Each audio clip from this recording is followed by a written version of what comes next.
Weege show, we got out of the truck early. We still have to go back in there and do a post-race show, but I heard this crowd is so awesome at the podium and they're right next door that I want to go check it out. What's up, everybody? What's up? Man, I'm never out here this early. Wow, it's quite an atmosphere down here. Yeah, Weege show, everybody! Weege show! It's almost like I got on the podium. It's almost like I got on the podium. Are they already done? Did they shake champagne? I miss it. Unadilla!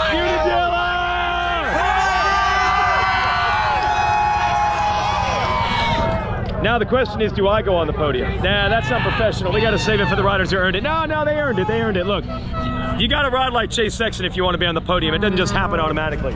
All right, we got to go back in and do a post-race show. But I just wanted to get this. I got a nice caddy here for my shirt. Thanks, Nick McCabe. There we go. Now I got the official logo. I look more like I'm supposed to be down here. All right, that's awesome. I got to go back in the TV compound. We'll be back more. Thanks, everybody.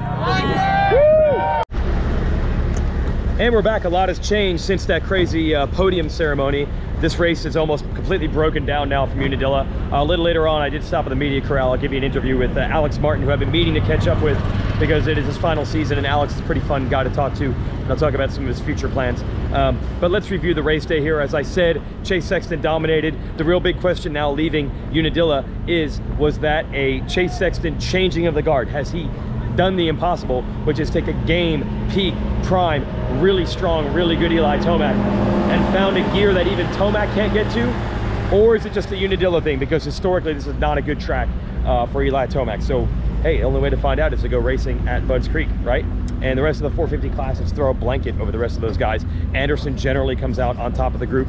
This is why I was voting for Anderson to be the third guy on Team USA, because he's the third best rider on average this year. But for whatever reason, he's not doing Motocross Nation. So now we're down to the Justin Cooper versus Christian Craig battle.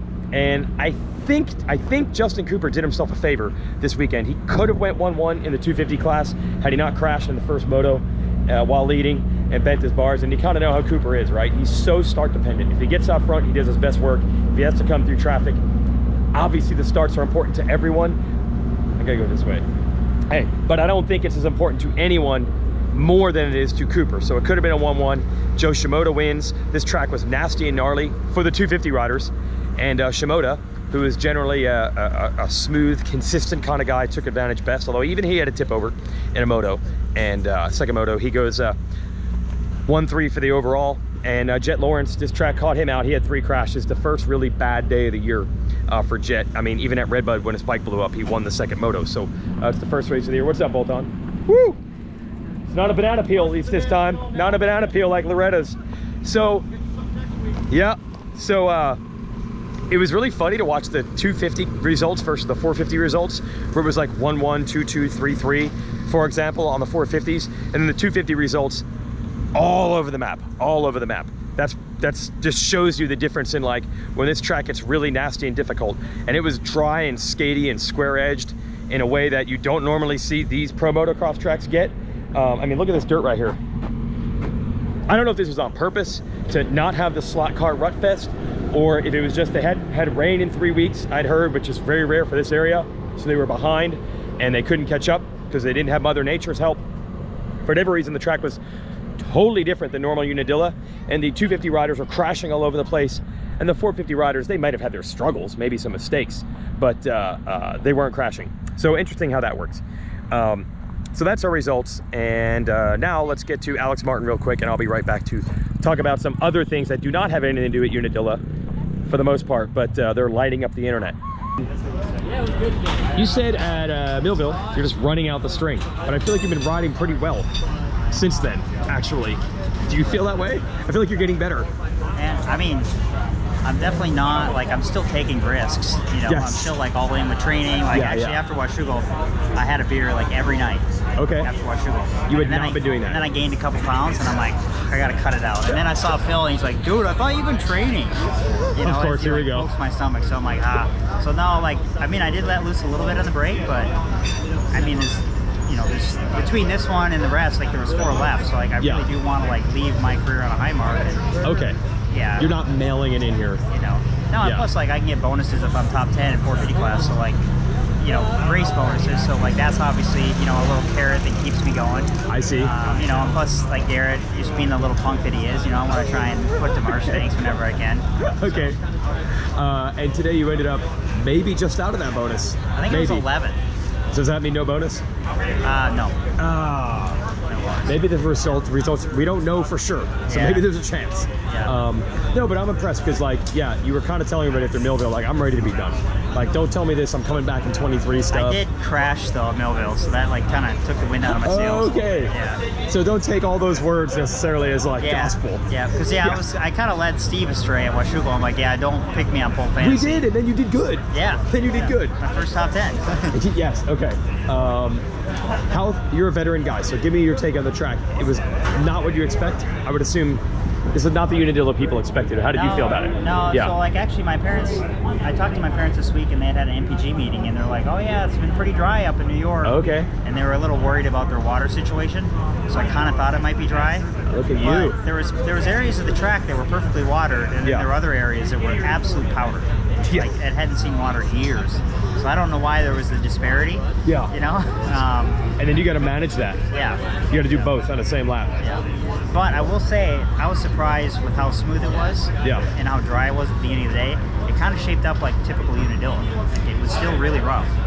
Yes, the 250 guys were crashing all over the place, and it was like, okay, we cannot say the track is too smooth and easy, because something was catching them. So it ended up being challenging anyway. Oh, so there was a lot of crashes? Oh, the 250s. They were gnarly, dude. Yeah. Sometimes, I know the 450 is a big beast, but are you sometimes happy just to not be in that crazy class? Yeah.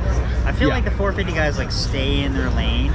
Yes. And they don't like, you know, I mean, sometimes the purse is like only $100, a couple $100 per position. Yes. So they're not like trying to kill you for that $100 bill. Yes. You know what I mean? Which is kind of reassuring. Like I had a good battle with Malcolm Stewart in the first moto. Yeah. And like he didn't, like he, you know, he tried the best he could, and then it was like when I had the inside, he kind of let me have it. Yes. But he didn't like T-bone me in the next corner to get it back, which was like, I'm like, thanks, Moody. This is what you've been dealing with. Previous life in the 250. Yeah. Dude, the moto scores in your class are like 1, 1, 2, 2, 3, 3, 4, 4, 5, 5 on to the top 10. 250s today we had like 1 5s, 5 1s, 2 7s. That's the difference. Yeah. Yeah. So it's okay. It's all right that you're in that big class. Yeah, I minded. Yeah. Last thing, because I haven't asked you about this on this show, what are your, you know what you're doing next. So you've got a lot of irons in the fire, trolltraining.com, things like that. Is that the focus, or you got something else you're working on? For sure, that's the focus. Myself and John, we've done a really good job with troll training, and the way it's been growing and stuff, and the time that I can dedicate to it when I'm done racing is something that I look forward to. You know, communicating with the athletes and being a little bit more hands-on. So yeah, I would like to grow that. At the same time, we're moving back to Minnesota, so I'm going to be around my parents, so we'll be near Millville. All right. So that's definitely something, you know. My parents are getting older, so I want to be there to help them out a little bit more too. Okay, but look, Phil's probably going to still be at club. Your brother's going to still be at club. There's going to be some visits, aren't there? Oh, Please tell me. No, I've already talked about like coming down and doing some like training camps with my brother. Okay. Because I mean, I'm not gonna lie, I haven't spent a winter in Minnesota in almost 20 years, Weege. So like I'm gonna have to completely go through my wardrobe, buy some parkas, some winter hats, and then probably come like Christmas time or January, I'm gonna be like booking a flight to go somewhere warm. There you go. There you go. Yeah. Okay, so you'll probably be down there at some point. Yeah. All right, that's Troll Train. Shout out to our sponsor, which is DID Chain, DIDchain.com, for their chains and also their DID Dirt Star rims. What drives you? They've been driving champions since 1933, and that includes Monster Energy Kawasaki, Red Bull KTM, and Chase Sexton's team, Honda HRC, which use DID Chain, DID Dirt Star rims. So check it out at DIDchain.com. This is the top of the line stuff trusted by factories. So let's talk about trust here a little bit. Let's move away from Unadilla to a degree. Now, we had great weather, great crowd, great racing. The hardest things to do in this sport are actually happening. We have a 1-point gap in the 450 standings between two riders with 3 races to go. That's the hard part. But the seemingly easy stuff has gone terrible this year. And I want to use the word terrible because I want you to know that I can be real and I can be negative about the things that I do for a living. Yeah, I'm paid by Racer X. That's why I'm doing this show. And Racer X is a subsidiary of MX Sports Pro Racing, who puts on these races. But I'm going to say right now, let's start here. The streaming issues at MAVTV Plus, it's been a disaster. It's been terrible. It has been unacceptable. Now, I don't think MX Sports knew it would be this bad when they signed the deal, but whatever. you take the blame when things go wrong, and that's absolutely what's happened, and it's been terrible, and it's been wrong, and it has been bad, and I'm trying to be as negative as possible to prove that I can be real with everybody that watches this show. Now, MAVTV tried to rectify that by switching to flow racing, which was going to be more reliable. Now people are adding me saying that that's not gone swimmingly, and I want to admit that most of you people are pretty cool, and the splatter doesn't get on me. You usually are pretty nice in the comment section, but whatever. I mean, I am guilty by association. Go ahead and say I suck, and this sucks, and this is unacceptable, because that is true. So that needs to get better in the future. This is unacceptable. The hardest part, having great battles on the racetrack between two riders and teams that want it really badly, that's actually getting done, and the streaming thing can't be straightened out in 2022. That's ridiculous. Also, we had timing and scoring issues. Again, I feel like we had timing and scoring issues like every third week in this series. Like, they put a man on the moon with these ginormous low-tech computers in 1969, and we can't score a dirt bike race accurately. I heard that the gate picks in the 450 LCQ would see the last 4 riders to the 40-man gate were totally jacked because they didn't have times, and they were trying their best to hand score it and go back through the data and figure it out, the gate picks, and it was like a hand-written piece of paper. No one's going to accept that. That is unacceptable. That is terrible. Why do we keep having timing and scoring issues every week? It's ridiculous. Yeah, I work for these people. Whatever. It doesn't mean it's okay, and I'm not gonna lie to you about that. It needs to get better. It needs to get better. I'm embarrassed, actually, that we keep having these same issues. So let's talk about the big story on the internet this week. Last week, I did a Weege show wrapping up Loretta Lynn's, and I mentioned the Haiden Deegan claim in 250B and Schoolboy 2. And at that point, it really wasn't that controversial because a rider claimed the bike and then changed his mind. But I should have known, look, if it's the Deegans and it's YouTube, it's gonna be a big deal. And it is absolutely boiled over in the 7 days now since this has happened. So let me tell you what I know about this situation. I thought everything was cool, should have known better that wasn't gonna be. I heard early in the week someone saying, like, so whose side are you on? The Deegan side, Yamaha side, Tim Cotter's side from MX Sports, or the rider's side? And I'm like, I didn't even know there were sides. The rider decided not to claim everything. It's an open and shut case. Apparently it's a little gnarly in that. You need to get this? No way. All right, we're moving on. Sat there too long. So, yeah, no, go. Okay, so I called Tim Cotter and I said, what exactly happened? Now, Tim Cotter's a lot of things, but I do not believe he is a bold-faced liar. MX Sports does not have an opinion on a rider claiming a bike. They're fine with it. That's the rule between they and the AMA. They have to carry this out. I don't believe Cotter had a problem, and MX Sports had a problem with the rider claiming the bike. And my proof of that is they let the rider claim the bike. It was done. The claim had already happened, and the bike, they sent the AMA officials and security, John Knox, to get the bike. Yamaha said they wanted to swap the motor, and they said, okay, but we're gonna tag the original motor and make sure that that motor, sealed, unchanged, goes to the rider who claimed the bike. And then they impounded it because they had to wait until Deegan's moto the next day. Cotter told me, and I do not believe he's a liar. If you want to think he's a liar, that's fine. We screwed up the timing and scoring. We screwed up the streaming for the series. So choose to believe what you want to believe. But Cotter said when the rider came back and said, I am going to change my mind and I'm not going to claim the bike any longer, Cotter says he told him, I just want to be clear, it wasn't anything I said or did that led you to change your mind, right? Because the job is to be unbiased. If the rider wants to do it and he follows the rule properly, which he did, you're not supposed to talk him out of it. I do not believe Cotter tried to talk him out of it. Now, I know on the YouTube video, the rider said that he felt a little intimidated by Cotter. I mean, you can ask someone, hey, why are you doing this? Or, hey, why are you doing this? I don't know the subtleties there. You can really break this down. Something led the rider to change his mind. I don't believe it was intimidation for the MX Sports side. And again, my proof is that MX Sports carried it through, impounded the bike. They were 100% going to give the rider the bike and let him have it. So I don't think there's anything fishy on the MX Sports side, but you don't need to trust me anymore. I talked to Bobby Regan from Star Racing actually about it today, and he wanted to talk about this because he says he wants to get what he believes is the truth out. Bobby Regan said that Deegan is not on a pro-level bike at that race, although I want to add there is nothing illegal about racing a pro-level bike at an amateur race. It's dumb because your bike could be claimed and someone could get their hands on it for only $18,000, $17,500, but you're allowed to do it. And at no point did anyone say that Deegan's bike was illegal. Good luck, dudes. Scaling Unadilla. No one said that the bike was illegal. That wasn't even the point. The claim is not a protest saying a bike is illegal. It's just saying, I want to buy it. And the claim rule itself is actually pretty cool, I think, because the main complaint we have from people is always the poor privateers can't afford the cool bikes. So this is to discourage the high budget teams from building expensive motorcycles with top secret parts. So I think the claim rule is actually a pretty awesome rule. So Star does not have Deegan race a full bike like Justin Cooper, for example, had today. They do not race at amateur races. Bobby Regan told me the only thing they really don't want the public to know is the vendors that they use to build parts inside that engine. A factory engine, a high-end race team engine, somebody builds the pistons, somebody builds the valve springs, the cams, the crank, all these things. They go to outside vendors. Sometimes they do this stuff themselves, but sometimes they go to outside vendors. And Bobby feels that one of the big assets that team has are some of the vendors that they work with, and they don't want their competitors to know who some of those vendors that build some of these parts are. And he knows if someone gets a hold of that motor, they're going to see, I guess, some logos on some of those parts, and then they'll know. That being said, Bobby was still willing to let the bike go. He says he's being honest. He says this is no BS. They weren't happy about it, but they did not do anything to stop the rider from getting the bike. And there was nothing in the ECU that was special. That's reserved for the bikes that are raced here at the pro races, where there is not a claiming rule.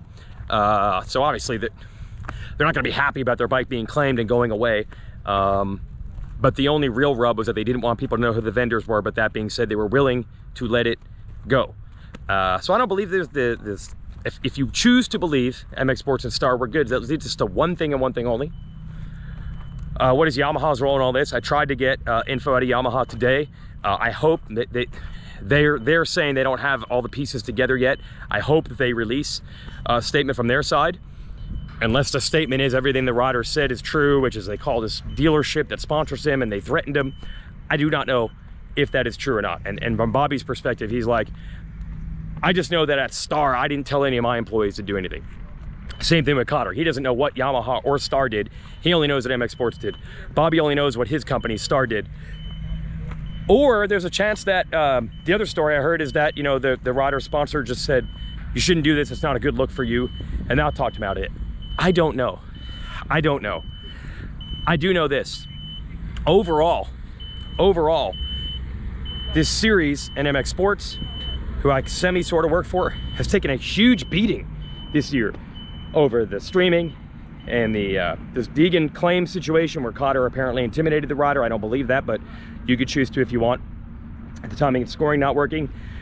Like, it just goes on and on. It needs to be better. It needs to be better.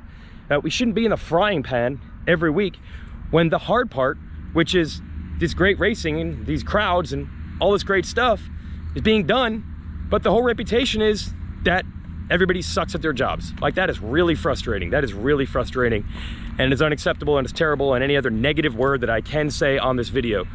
So things need to get better. I'm not sure it's quite as bad as everyone says. It's kind of like an internet culture thing, right? To overreact and outrage is just what the internet does. So I gotta take everything with a little bit of salt. I'm just trying to wave and almost killed myself. But we need to be better. And the whole reason I say all of this on the Weege Show is just so you know that I'm not gonna just be some schmuck, some shill, some cheese ball, you know, somebody gives me a ridiculous written PR spin script that I'm supposed to read off to defend everybody because I work for them. I've been here a long time. I'm not worried about my job security. I'll be fine. Things need to be better. They need to be better. The hard part is done. Look at how awesome this is. Get the small stuff right. See you next week at Budds Creek. Thanks for watching the Weege Show.